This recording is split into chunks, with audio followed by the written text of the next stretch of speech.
warahmatullahi wabarakatuh.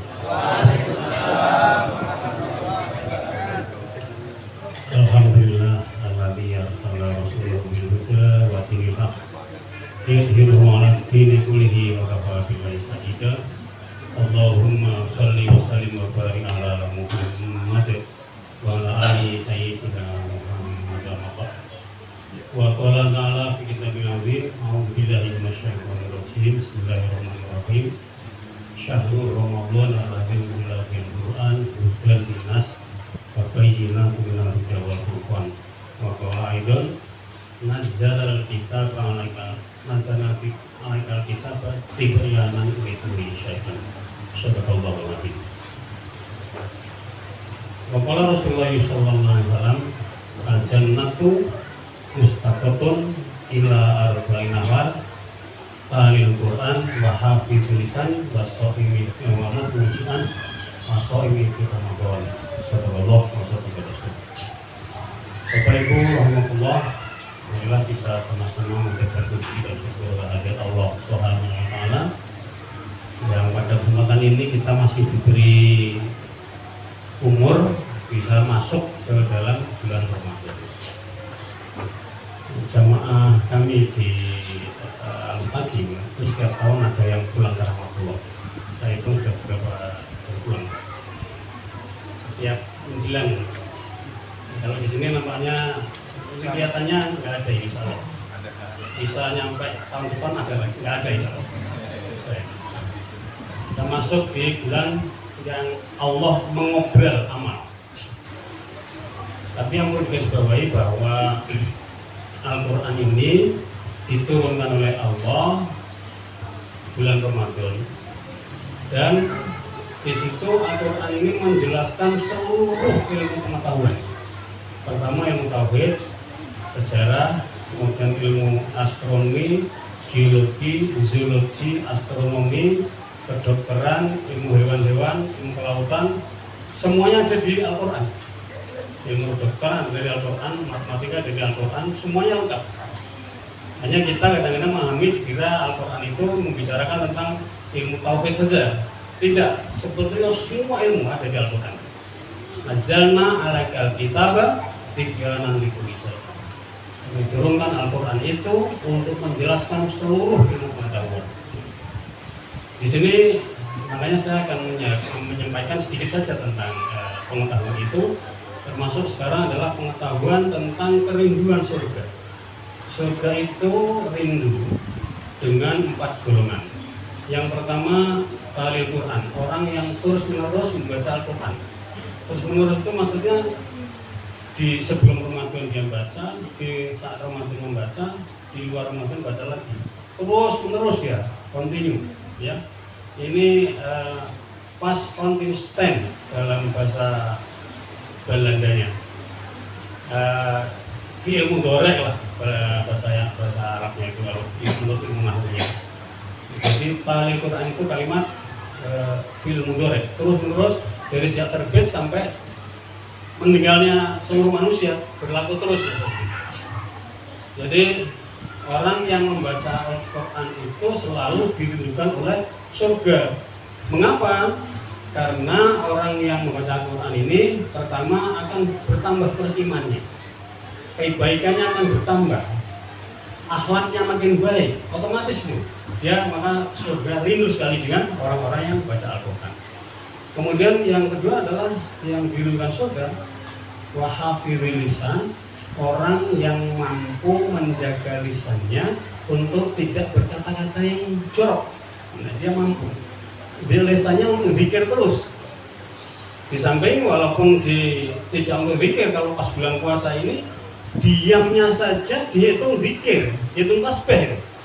Diam kita tuh hitung tasbih. Karena ini amal bulan obrol amal ini Allah ngobrol. Doa diterima, taubat doa dikabulkan, taubat diterima, amal dipergandakan. Ini bulan ini kesempatan sekali. Jangan disia-siakan. Makanya kita jangan sampai meninggalkan sholat sunnah. Sholat sunnah sebelum isya, sholat sunnah setelah isya, sholat sunnah sebelum subuh itu dikerjakan. Dan sholat berjamaah jangan ditinggalkan. baca Quran jangan ditinggalkan. Ini terus obrol amal. Kemudian yang ketiga, wamuk ilmu jian. Ini adalah orang yang dirugikan surga. Yang ketiga adalah orang yang selalu memberi makan orang-orang yang lemah ekonomi. Memberi makan itu ya di sini ya, hadis ini bukan di saat Ramadan, tapi dia di luar Ramadan dan setelah Ramadan, di dalam Ramadan juga memberi makan. Kalau hadis memberikan berbuka itu beda lagi, beda. Dia akan ada dijelaskan dalam hadis itu, barang siapa yang memberi berbuka orang berpuasa, dia akan mendapatkan pahala seperti pahalanya orang yang berpuasa itu. Tapi kalau yang ini yang saya bacakan ini, hadis ini adalah orang yang selalu memberi makan orang-orang yang lemah di ide yang dirugikan surga. Nah, memberi ini di sini bisa memberi modal, memberikan modal usaha pada orang yang lemah. Misalnya jamaah sini Al-Wahab ada 100 orang, yang miskin 1 orang misalnya. Nah, supaya mengentas dari kemiskinan, masing-masing orang iuran 1 juta, orang 90 tadi. Jadi yang orang 99 iuran 1 juta, berkumpul berapa? 99 juta. Bisa untuk mengentaskan yang miskin tadi. Nah, ini yang dipraktekkan oleh Umar bin Abdul Aziz di Yaman. Zaman dulu ada di Yaman orang mengeluarkan zakat nggak bisa, karena nggak ada orang kaya, nggak ada orang miskin sudah, nggak ada sasaran untuk menaruh zakat ini. Kemana ini? Karena orang sudah mentas semua dari kemiskinan. Caranya begitu tadi, saling membantu terus. Jadi kalau ada saudaranya lemah itu dibantu, bukan malah kita senang dengan saudaranya lemah. Bagaimana dia bangkit dari ekonominya itu? Gitu. Nah, orang yang semacam inilah diridhokan oleh surga. Ya, memberi makan, pengujian atau memberi modal usaha kepada saudaranya lemah ekonomi. Kemudian yang terakhir adalah orang yang diridhokan surga, wasoimi fi Ramadan, orang yang berpuasa di bulan Ramadan. Kenapa puasa di bulan Ramadan ini orang diridhokan oleh surga? Karena puasa Ramadan ini nggak boleh untuk main-main. Kita tidak boleh main-main atau menyengaja meninggalkan Ramadan dalam keadaan sehat tanpa uzur. Kalau kita tanpa uzur kemudian sengaja meninggalkan 1 hari Ramadan, maka boleh kita membayar seumur hidup atau 70 tahun kita bayar puasa itu tidak akan diterima, sia-sia. Makanya nggak boleh main-main ini. Ibu-ibu kalau nggak ada uzur jangan sampai meninggalkan puasa. Kalau main ya memang harus meninggalkan puasa. Tapi kalau main ceret tetap puasa. Nggak boleh dia aku main ceret nggak puasa, nggak bisa.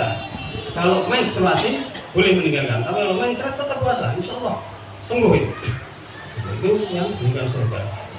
Dan karena ini amal yang dilipat gandakan dan gempuran dosa juga pada bulan ini, maka jangan sia-siakan untuk berpikir la ilaha illallah. Berpikir la ilaha illallah itu dipanjangkan lamnya ya, la ilaha illallah, hudimat lahu arba'atul alafir dzambin minal kabair. Kalimat la ilaha illallah ini akan menggempur 4.000 dosa besar. Itu di luar Ramadan. Bagaimana kalau di dalam Ramadan? Lebih besar lagi yang akan digempur oleh la ilaha illallah. Sehingga para sahabat waktu itu pada bengong, pada geleng-geleng kepala, luar biasa ini. Ya Rasul, kalau orang-orang itu nggak ada dosa besar sebanyak itu, bagaimana ya Rasul? Kalimat la ilaha illallah yang dia ucapkan dapat menggempur dosa bapak ibunya, kakek neneknya, dan juga dapat menggempur tetangganya, dosa-dosa tetangganya yang sedang kembali ke Ramadan. Itu hadis Bukhari, hadis riwayat Bukhari. Itu. Jadi ini jangan disia-siakan, manfaatkan bulan ini. Siapa tahu bulan depan kita nggak ketemu, tahun depan nggak ketemu. Jangan disia-siakan. Dan pada saat Bapak Ibu masuk ke masjid harus niat langsung. Bismillahirrahmanirrahim. Niatnya apa? Sengaja aku beriktikaf di masjid ini karena Allah. setiap masuk langsung niat iktikaf, setiap masuk langsung niat iktikaf. Jadi terhitung iktikaf kita ini sudah. Kan begitu. Dan itu pahalanya besar sekali. Karena itu Bapak Ibu rahmatullah, jangan disia-siakan bulan ini supaya kita menjadi betul-betul fitrah nanti selepas Ramadan ini menjadi seperti bayi yang dilahirkan, maka kita harus terus mengejar amal ini karena Allah sendiri menjelaskan di dalam surat Az-Zumar, hai orang-orang yang hai manusia, ini sifatnya umum, hai manusia yang melampaui batas, tidak sholat, tidak puasa, minum, zina dan macam-macam yang dikerjakan, janganlah kalian putus asa akan rahmatku kata Allah. Aku akan mengampuni seluruh dosa dan aku tidak akan melihat dosa apa yang Anda berbuat manakala Anda tobat atau terima. Jelas, murah sekali Allah. Az-Zumar 53. Demikian Bapak Ibu rahmatullah, apabila ada hal-hal yang kurang berkenan itu berarti dari saya, dan apabila ada benarnya dari Allah Subhanahu wa taala. Wabillahi taufiq wal hidayah. Wassalamualaikum warahmatullahi wabarakatuh. Sallallahu alaihi wa sallam.